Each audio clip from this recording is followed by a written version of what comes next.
Bienvenue dans cet épisode très spécial, épisode dans lequel nous allons faire la même enquête que dans le 5 théories sur Nintendo. Sauf que cette fois-ci, il n'est pas question de relier des jeux vidéo entre eux, mais des séries. Souvenez-vous, dans mon 5 théories sur The Walking Dead, nous avions vu la célèbre Breaking Dead, théorie reliant The Walking Dead et Breaking Bad. Cette théorie a beaucoup évolué depuis la sortie de mon épisode, à tel point qu'IMC l'a même confirmé. Les univers partagés sont à la mode en ce moment, surtout quand on voit le Marvel Cinematic Universe, le DC Universe ou très récemment le Dark Universe. Les gens adorent voir leurs personnages partager un même monde, et tout le monde commence un peu à s'y mettre. Souvenez-vous aussi de ce petit clin d'œil dans Predator, qui donnera naissance bien plus tard à Alien vs Predator. Ouais, parfois un tout petit easter egg peut bel et bien donner quelque chose de très lourd derrière, comme nous l'a prouvé la théorie de Breaking Dead. Certains y voient alors l'occasion de rassembler plusieurs séries, qui à première vue n'ont absolument rien à voir, et les intégrer dans le même univers. Accrochez vos ceintures parce que là, croyez-moi que dans l'écriture, j'ai eu beaucoup de boulot. Entre les showrunners qui se font des clins d'œil, les théories qui disent que tel épisode est connecté à un autre épisode d'une autre série, avec les acteurs qui semblent jouer le même rôle dans plusieurs séries, ou même les productions qui parlent de crossover, attention, parce que là, nous allons relier The Walking Dead, Breaking Bad, Lost, The Leftovers, Supernatural et Game of Thrones, avec un petit bonus X-Files en fin de vidéo. Allez, ça va être marrant, commençons! Puisque la théorie Breaking Dead a évolué, je ne pouvais pas, bien sûr, la zapper dans cette vidéo. Ça permettra en plus de nous mettre dans l'ambiance, en sachant que cette théorie, aussi folle soit-elle, a bien été confirmée. Et ça va permettre à ceux qui ne la connaissaient pas de la découvrir. Numéro 1, on trouve dans The Walking Dead, dans la première saison, la meth bleue dans le sac de Merle. Dans la saison 3, on y apprend par Daryl que son dealer était un petit blanc qui lui a dit « I'm gonna kill you, bitch ».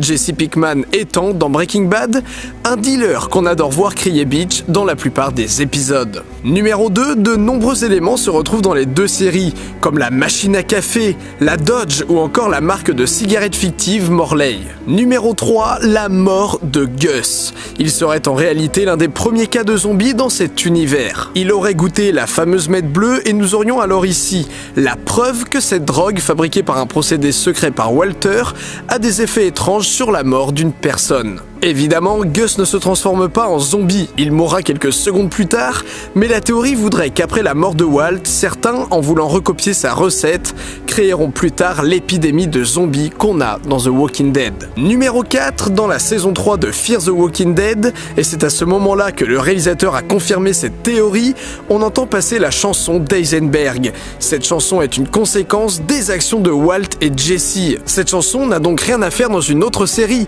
sauf si celle-ci se passe dans le même univers. Bon, maintenant, qu'est-ce qui a réellement confirmé IMC ? Il est important de se poser la question car on peut lire un peu n'importe quoi comme réponse sur internet. IMC a confirmé que Breaking Bad et The Walking Dead se passaient dans le même univers. Et c'est tout ! C'est tout. Que la meth bleue soit l'origine de l'épidémie ou que les véhicules soient les mêmes, ça reste au rang de théorie. Voilà. Donc maintenant nous avons notre base qui est l'univers de The Walking Dead et Breaking Bad et essayons à présent d'y ajouter d'autres séries. Bon, ce qui serait bien pour que ce soit crédible, c'est que Lost ait au moins un personnage en rapport avec notre base ou au moins un lien avec l'épidémie qu'il y a entre Breaking Bad et Walking Dead.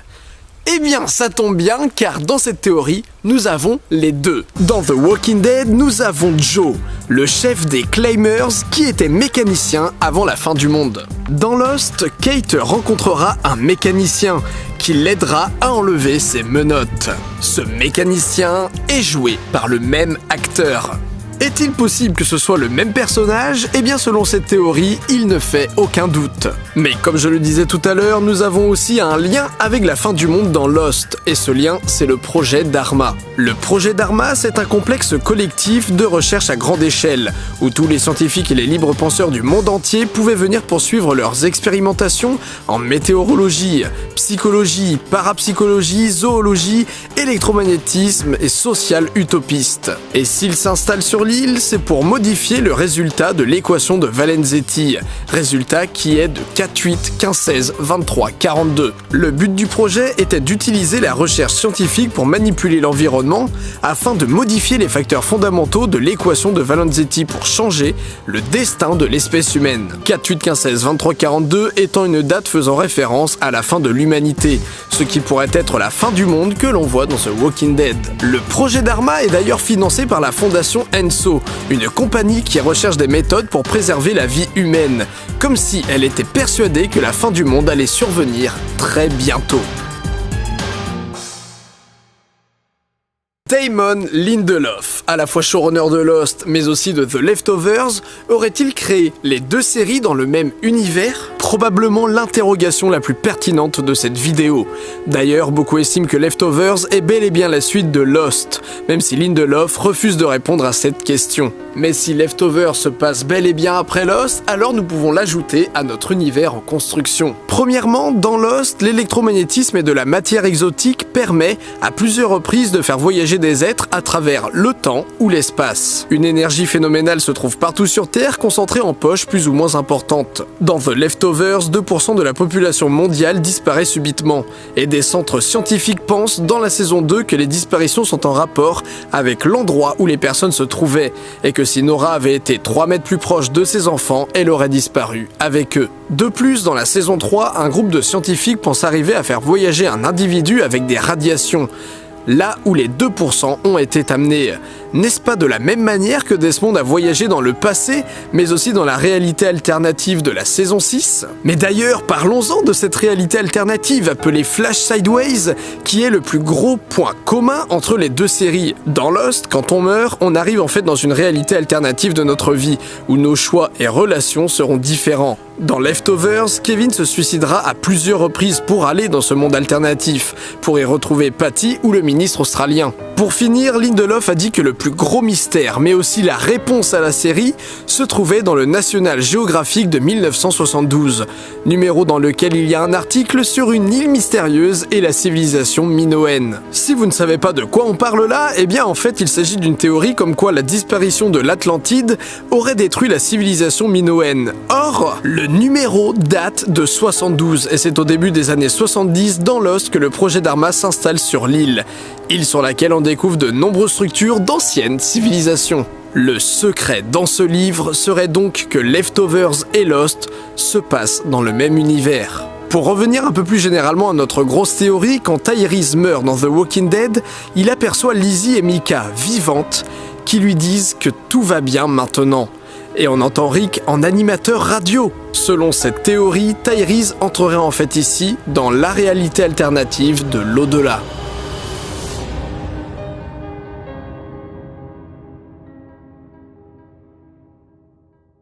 Bon, là, il s'agit de liens très populaires que vous avez déjà sûrement vus, déjà circulés sur les réseaux sociaux. Vous l'attendiez, John est Negan et Jacob est Lucifer. Dans Supernatural, on sait qu'il existe des centaines et des centaines de réalités alternatives, dont une dans la saison 13 en état de grosse apocalypse. Cette réalité serait le monde de The Walking Dead, monde qui, je le rappelle, est relié maintenant à Breaking Bad, Leftovers et Lost. Bon, là, on est clairement dans de la grosse fan théorie, un gros fantasme plus que quelque chose de très sensé, mais ça ne veut pas dire, au contraire, que ce n'est pas intéressant, on est là aussi pour s'amuser. Dans Supernatural, il est dit de Lucille que John adorait frapper des monstres avec. Et c'est avec cette batte que, dans la réalité alternative où l'apocalypse a eu lieu, le John de ce monde-là frappe des zombies et fait la loi sur les sauveurs. À la mort de Marie, John fera tout pour se venger, utilisera violence et intelligence pour retrouver Azazel, tout comme Negan a totalement changé après la mort de sa femme. Your mother's death, it almost killed me. And when she went, it was during this. I couldn't put her down. I can't watch my children die too. I won't. That is how I was weak. De nombreuses personnes réclament un crossover entre les deux séries, si bien que même les acteurs aimeraient se voir dans de telles circonstances. Jeffrey Dean Morgan et Jensen Ackles communiquent même sur Twitter en mettant en scène leurs personnages. Et quand on sait que Supernatural a même tourné un crossover avec Scooby-Doo, eh bien on se dit que rien n'est impossible. Les zombies se prétendent très bien avec l'univers de Supernatural. Mais dans cette série, nous avons Mark Pellegrino, jouant Lucifer dans Supernatural et Jacob dans Lost. Une des analyses les plus populaires de Lost, c'est que Jacob est le méchant de l'histoire, empêchant son propre frère de quitter l'île. Son frère qui est un chevalier de l'Apocalypse dans Supernatural. Y aurait-il un lien ? Richard pensera même à son arrivée sur l'île que Jacob est le diable en personne. En plus de cela, si vous ne l'aviez pas remarqué maintenant, vous ne verrez plus que ça. Quand les démons changent de corps, oui, c'est bien la fumée noire. Dans Lost, Jacob pense que si le monstre s'échappe de l'île, le monde court un grave danger. Et dans Supernatural, le monstre semble s'être bel et bien échappé de l'île. Bon, ça fait beaucoup d'infos d'un coup, alors petite chronologie avant de finir cet épisode très bordélique. On a Lost ici, et Supernatural ici dans un autre univers. De Lost, on arrive à Breaking Bad, qui est d'ailleurs son préquel Better Call Saul. Ensuite The Leftovers, puis The Walking Dead qui a aussi son préquel Fear the Walking Dead.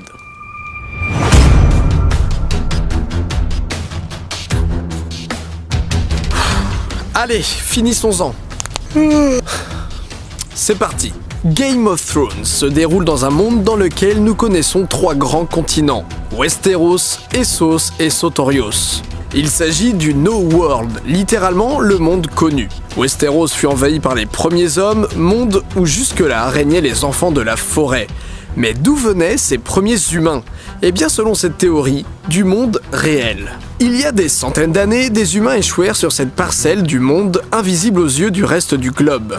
Invisible car ces continents se trouveraient dans un univers de poche, une bulle sur la Terre indépendante du reste, les continents étant créés avec de l'énergie volcanique et électromagnétique, tout comme l'île de Lost. Ceci explique aussi pourquoi des phénomènes surnaturels peuvent y survenir. Au nord de Westeros se trouvent d'ailleurs les White Walkers, suivis par une armée de morts que Tyrion appellera même The Walking Dead Man. Y aurait-il un lien entre Game of Thrones et The Walking Dead ? Pourquoi je pose cette question ? Forcément avec cette théorie d'un univers partagé. Jacob dira dans Lost que si le cœur magique de l'île s'éteint, le monde courra sa perte. Le projet d'Arma parlera même d'apocalypse. Si Westeros se trouve sur une poche électromagnétique tout comme l'île, alors peut-être qu'à un moment donné de l'histoire, dans le futur, le continent perdra ses propriétés et se révélera au reste du monde, amenant alors les Walkers partout sur la planète. Bon, attention, parce que là, je vais dire un truc très très lourd, mais je sais pas, j'ai l'impression qu'il y a un truc. Si, comme le disaient certains, la Mette de Walt a participé à l'invasion des Walkers, alors on remarque un truc assez marrant. Les White Walkers sont bleus, Walter White fera de la Mette bleue pour engendrer les Walkers. C'est marrant ça, non ? White, bleu et tout. Ah, tous les coups, Rick, c'est Azor-Ahai. Bon, voilà, ça commence à ne plus avoir trop de sens, et sincèrement, je n'en peux plus. Bon, j'espère que cet épisode vous aura plu.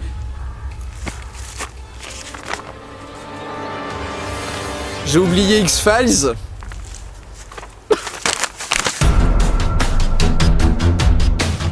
Bon, c'est une théorie bonus, car on n'est pas forcément obligé de lier les aventures de Scully et Mulder au reste.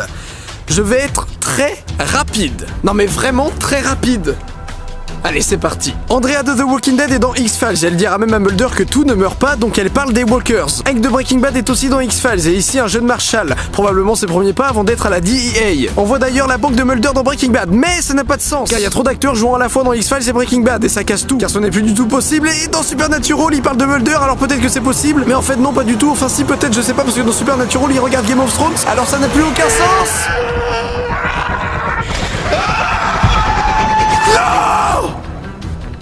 Ok, cet épisode est parti en couille. Je sais. On peut rajouter Twin Peaks.